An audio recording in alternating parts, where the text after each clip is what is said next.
first, I just want to say thank you to everyone who watched my Baby Yoda Transformation Monday video for May the 4th.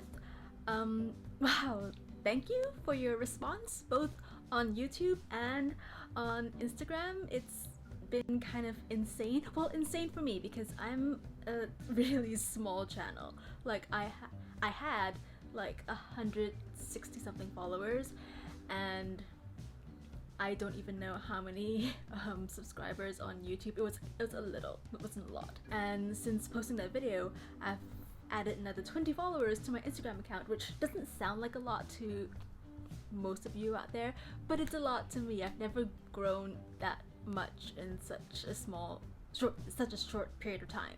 So to me, that's a bit insane, and thank you guys for appreciating my work and for just liking what I'm doing. And I'm now up to 54, I think, maybe 58, I'm not sure. It's like it ends with an even number. Subscribers on YouTube. I didn't even realize I had gained more than 30 followers because the last time I checked I was at like 20 something. Although I have to say, the last time I checked it was like a while ago because I don't usually pay attention to how many subscribers I have. And for the first time ever, one of my posts has over 70 likes. That has never happened to me before. Both my Instagram and YouTube accounts are fairly new. I've had them for a little over a year, and in all that time I've never seen an increase in followers or likes like this, like I have in the past couple of days with my Baby Yoda makeup video. So yeah, thank you. Thank you guys. You guys are awesome. You guys are amazing. I know, like, to most people that wouldn't seem like a lot, but to me it's a lot. So I really, really appreciate you guys. Thank you so much. Mwah. Okay, on with today's video. This is Zuko. This is Sokka, aka Noodle Cat, because he's very, very noodly. Look at him, just lets you do whatever to him. He is about 7 years old. He is about 8 years old. He's not a specific breed. He's just a plain old black cat, and we think he's a Siamese mix. Even the vet seems to think that he's a Siamese mix, so that's what we're calling him, a Siamese mix. Oh, he blends into the background. You can barely see him. He's completely black except for his eyes. Like, everything about him is black. His little toe beans, his nose. He doesn't like being held a lot, so that's probably as much screen time as you're gonna get from him. He was found in a army longkang, which is like a drain, by one of my sister's friends. So here in Singapore you have to do compulsory national service, serve in the army. So he was doing his compulsory service, and he and his batchmates happened to find Zuko in the drain, and they tried to hide him for a while, but then realized that they couldn't take care of a kitten because he was at the time about 2 weeks old. He was very, very small. I was the only person he knew who had ever hand reared a kitten before, so he brought Zuko to us, and he's been with my family ever since. He's got a, oh, maybe I'll make it my face. There, you can see him in my face. He's got a stubby little tail. That's not docked. That's how he came to us as a kitten, and even then we could tell that it wasn't a docked tail. It was just the way he was born. Just a tiny little bobtail. He and his brother Aang were rescued from a construction site when they were about 2 weeks old. At the time I was looking for a cat. My parents had just agreed to let me adopt a cat. I wasn't really looking specifically for a kitten or an older cat, just was kind of looking at different cat adoption sites to see what caught my eye, and I saw an adoption notice for 2 kittens who turned out to be Sokka and his brother Aang. Aang unfortunately had a lot of health complications. He had a lot of constipation issues, which we found out was apparently really, really common with Siamese cats or any Siamese mixed breeds, and so he was always constantly in and out the vet getting that constipation issue fixed, either having to have his bowels manually evacuated or having to get drips so that he wasn't so dehydrated, because he was really dehydrated a lot of the time. And then 3 years ago he went into the vet for one of his routine manual evacuation things, and it actually went well. We thought he was gonna come back like in a couple days, because that's usually how long it takes. He's usually in the vet for a couple days and comes back in like 3 days, super groggy, super drugged up, but more or less fine. So we thought it was gonna be normal like that, but the day before he was supposed to come back, that night he caught something from one of the other cats that were boarding at the vets and had complications, and he passed away. He was really young. He was only like 5. He was super cute, super derpy. Unlike his brother Sokka, who was super photogenic, Aang was kind of a derp cat. The minute the camera came out, his face just became like, duh. Like his eyes would literally look in 2 different directions. His face would look completely normal when you were looking at him, but the minute the camera came out, his eyes just went 2 different directions. He was a really lovable cat. Ooh, you smells like you farted. Alright, bye Zuko, let's leave you alone. I don't know if you can hear how much Sokka's purring. I'm gonna try to put him near the mic.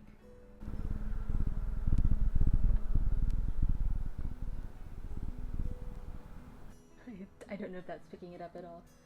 So if you follow me on Instagram, you'll have noticed, maybe, hopefully, a couple weeks back, I posted a story where I said that I was going to attempt to turn myself into one of my cats. And while doing that, talk a little bit about their rescues and rescue cats in general. It's probably not gonna be Zuko that I'm gonna turn myself into, because if I tried that, it would just be black, like nothing, and just 2 green eyes.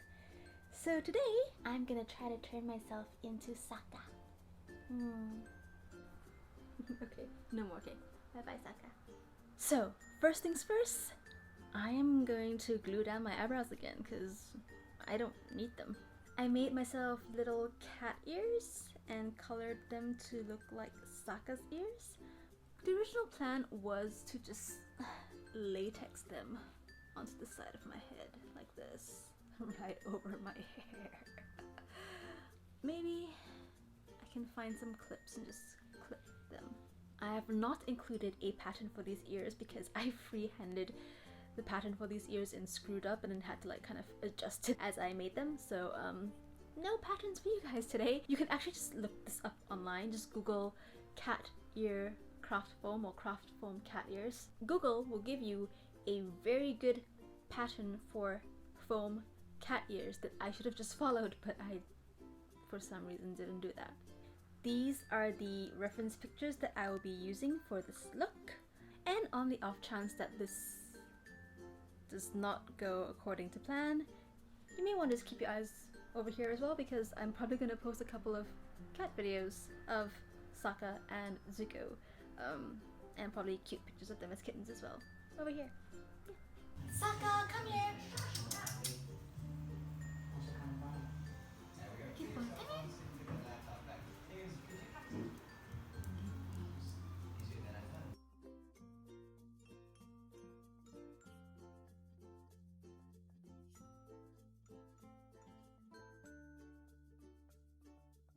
So when I first got Aang and Sokka, I really didn't know much about hand rearing kittens. So when I decided that I wanted to adopt Aang and Sokka, I researched like crazy to make sure I knew exactly what I was getting into. At the time, I think I had just graduated. I had no work really lined up, so I had a lot of free time, which was good because when I got Aang and Sokka, they were both about 2 weeks old. That's how old the rescuers assumed they were, and they were super tiny. So basically that meant that I had to get up every 2 to 3 hours to feed them because they were so super tiny, they were still growing. They should have been with their mom. If I had gotten my cats from a breeder, a responsible breeder would not have let me take the kittens home until they were about 8 weeks old, I believe, because they needed to be with their mom. The nutrients from the mother's milk, just the interaction with other kittens in their litter so that they can learn to be well-adjusted cats. This was just not an option because they were found on a construction site. I don't know the details as to like whether or not the rescuers looked to see if the mother was anywhere nearby. Apparently they couldn't find the mother, and so they brought them into the Cat Welfare Society. They're not a rescue that houses cats because they just don't have a space for that. Instead, they're the kind of rescue that has a system of different fosterers, and when I expressed an interest to adopt them, their fosterer wanted to come down and meet me first and check out where we were staying to make sure that they would be going to a good home and they'd be in a safe environment. And because I had mentioned that we had a dog, my sister's dog Bones, who is a family dog now since my sister is in another country and couldn't bring Bones with her. We all take care of Bones. She's super sweet. She's the lady of the house. She's the only lady in the house. All the rest are boys. So the fosterer wanted to meet Bones and just make sure that she would get along okay with kittens in the house. So we arranged for like a meet and greet. You really needn't have worried because Bones is the most gentle creature ever, and I'm going to assume she had never seen kittens before because when she first saw them she was so scared. She hid behind my mom and just would not interact with the kittens, but they were super curious about her. They kept going up to her and sniffing her, and she was just like, what the heck is going on? She eventually warmed up to them and was actually kind of like a mom to them. She would look out for them, take care of them. They would try to suckle on her and she would just be like, okay. She was super chill about it, strangely enough. I'm just gonna wait for this to dry a bit more before I start adding brown to my face. I should have made a proper list of the things I was going to talk about. I made a mental list, but I tend to ramble a lot, so I don't even know if I'm keeping to my mental list anymore. So the thing about adopting kittens that are that young, 2 weeks old, their eyes were open, but they were still super wibbly wobbly, and they still hadn't learned a lot of things like how to use the litter box. And their foster had like told me to put a tray with non-clumping cat litter in it because he said, and I also read this online, that if you put clumping cat litter with kittens, well, they're kittens, they want to play with things, and part of playing it's chewing on things and nibbling it, and so if a kitten were to accidentally eat clumping cat litter, that could lead to, or that will lead to problems. I had a tray of non-clumping cat litter in a cardboard box in which I made a nest for them with a hot water bottle as well to kind of simulate their mom. I wrapped it up in a towel and just put it there so they could sleep, but they were so young they didn't know how to use the litter box. So I had to manually assist them by kind of wiping their privates down with a damp towel just to simulate how like a mother cat would lick a kitten's privates to encourage them to pee. The first couple of weeks was just me not sleeping a lot, getting up every 2 to 3 hours to feed them, and then manually trying to encourage them to use the litter box. You kind of do that and then kind of put them down in the litter box so that they learn that that's where they do their business. At least that's what I did for them. And although they had met Bones during the meet and greet when the fosterer first came over to check out our house, for the first 2 weeks I kept them in their little nest in the cardboard box by my bed in my room because I wanted to make sure that they slowly adjusted to the environment. So for the first 2 weeks it was kind of like they were in my room, learned that space, and then after that I let them go out into the rest of the house, and I always had to supervise them. I was always, if they were out and about, I was always there to see where they were going, because even though you take as many precautions as you can, you never know. Kittens are tiny. They might crawl under things, they might get into things, so you always want to be there observing them just to make sure that they're safe and okay. Okay, for Saga's brown fur, I'm going to use actually just a cheap paintbrush. It's got rough bristles and I'm hoping that'll give me a bit of a fur effect. This is probably horrible for my skin. My skin's been horrible the past couple days anyway. That's fine.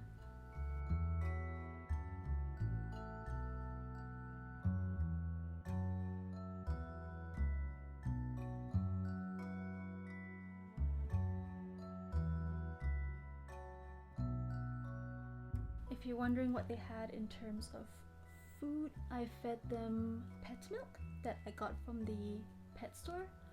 Basically specially formulated milk for kittens, because you don't want to feed them cow's milk. They can't drink cow's milk. You don't want to feed them any other animal milk, actually can't have that. And that was also what the fosterer recommended I fed them.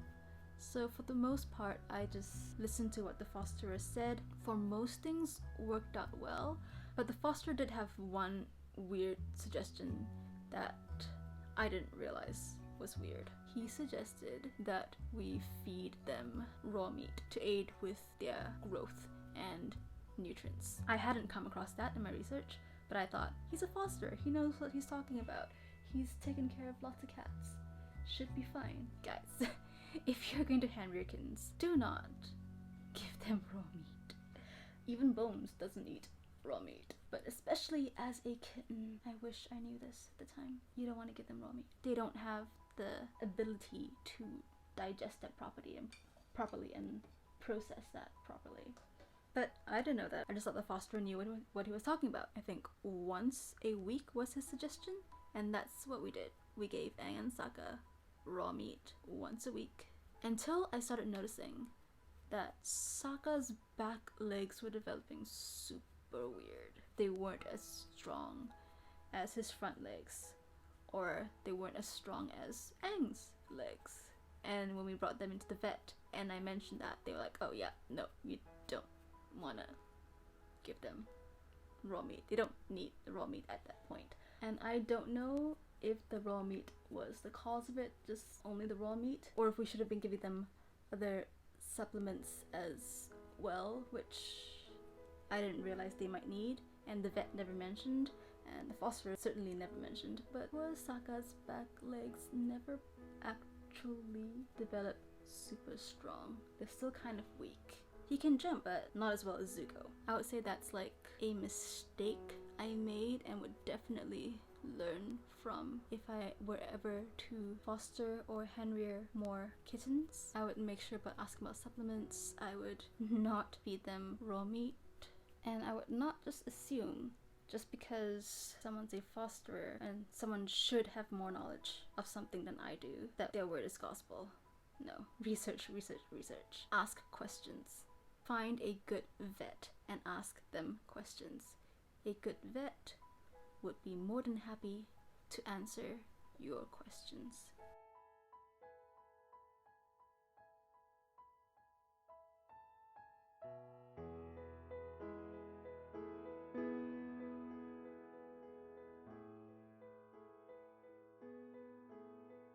I have decided that I made its ears way too small, so my cat, my version of Sokka, will not have ears. I'm just going to cover the top up, crop the head later. Whatever. I'll put a little towel on Sokka's head so you can't see his ears when we compare later.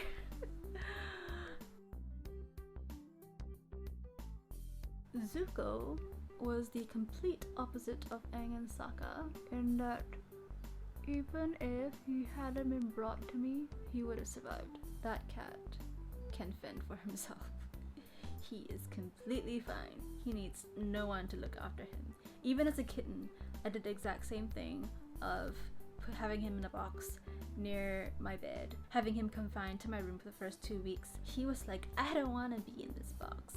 I did the same thing with Aang and Sokka, where I took a box and then I kind of added to the top of it so they couldn't climb up, so that I could get a couple hours sleep and not worry about where they're gonna go. But with Zuko, no.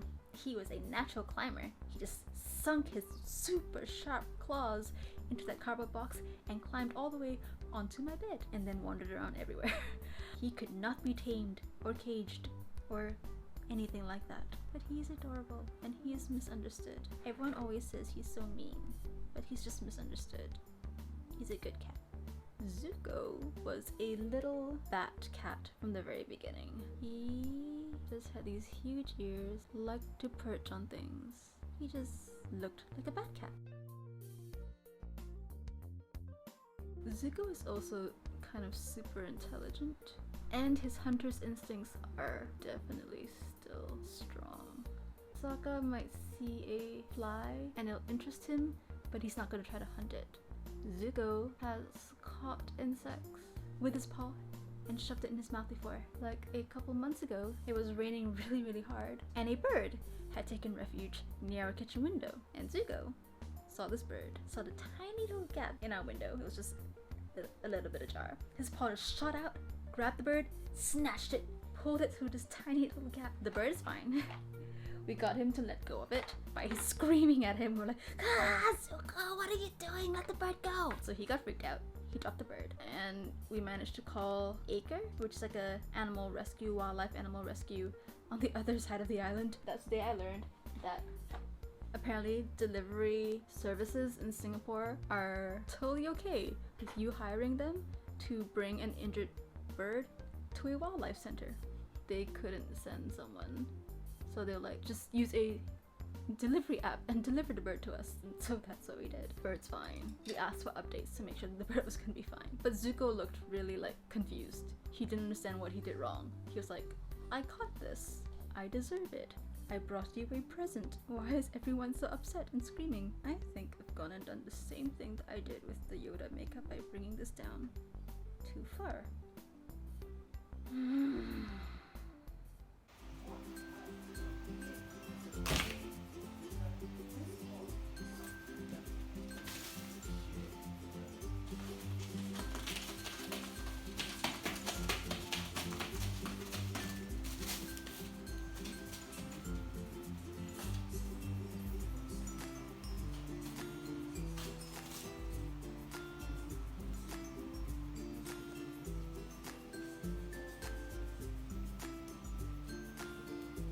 So, like I mentioned earlier, when I thought of doing this video, turning myself into one of my cats and talking about their rescues and what I learned from that, I posted a story on my Instagram at TillyCXC, basically saying, I'm gonna talk about this during this video. If there's anything you want to know about rescue kittens, ask away. And only response I got from that story is from _NastyCat16, which says, Nasty Cat thinks your looks are out of this planet. Prrr. Thank you, Nasty Cat. I really appreciate that. I appreciate anyone just responding because it makes me feel like you're listening. Thank you, NastyCat16. I have no idea who you are. We've never interacted in any way before your comment, but thank you. My friend Steph also had a question, but she messaged me directly. Basically, she's asking how I keep the cat smell to a minimum. I find that cats don't actually smell that bad. The only thing about them that would smell would be their litter, the litter box. To prevent that, you just have to clean their litter box every day. You can get kitty litter that's scented and it's supposed to be odor eliminating. I can't say anything about those kinds of kitty litter because I've never used either of them. I've just used recyclable non-clumping pellets and then clumping litter that we're now using since Sokka and Zuko are big enough. It will smell if we neglect to clean their litter box for more than a couple days, and Sokka is super particular about how clean his litter box is. So if it's not clean, he'll make his displeasure known by going somewhere else. So, and you don't want that to happen. Really, it's just clean your litter box daily if you have a cat. Yep.